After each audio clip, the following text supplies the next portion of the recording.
spokesperson ng Malacanang. Sino siya nung araw? Dito po nga. Talaga si PBBM, grabe ka naman. First time ko siyang nakitang ganyan. Oo, grabe. May pangiti-ngiti pa. Grabe ka, PBBM. Alaskador. Nang aalaska na siya. Nang may ngiti. Diba? Pero sober. Walang mura yan. In fairness, mga kapatid. In fairness, walang mura. Pero grabe ka, PBBM.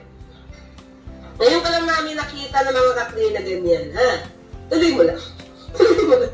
Ang nakakataka-part na dito, ilan na ba ang advisor ni Pangulong Marcos maliban sa mga sekretaris niya?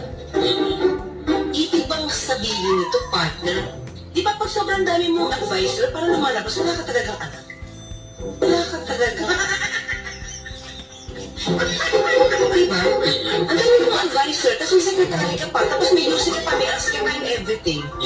Wala ka talagang anak. So it's so sad na nangyayari ito sa panahon ni PBBM. Oo. So I hope, di ba, sana ito, makita ni PBBM. Daan ng korupsyon. Yes, I agree. Ang MIF, oras na makuha niya ang kopya ng bill. Ay, talaga? Siyempre, Ay, ito kasi lang, hindi niya nababasahin. May pirma na lang siya, basta-basta. urgent nga. Argent. Urgent. Ganon? Oo. Hindi ba ta? Ewan ko lang, siyempre. Babasahin pa yun ng Pangulo bago niya ito pipirmahan. Oo, dapat Oo. ganun, partner. Di ba? Dapat basahin niya muna, hindi naman pagkabigay sa kanya, pirma na agad. Ano yun? Babasahin pa ba ito? Kasi urgent nga. Ay, naku, partner, di ba? Pag binabasa natin itong mga news na to, Oo.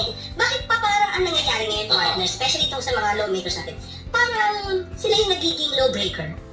Di ba? Lawmaker na lawbreaker. Di ba? Partner, doon pa lang sa pag-certify na urgent ito, hindi na ito naaayon sa Constitution.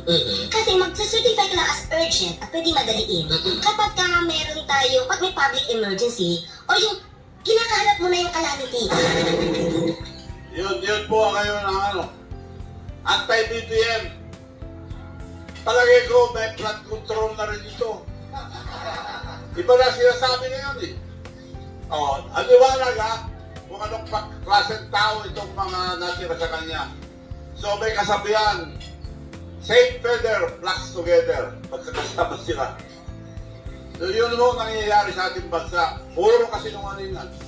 Ito, kung mga Alaska kayo, kala mo, BBM na BBM.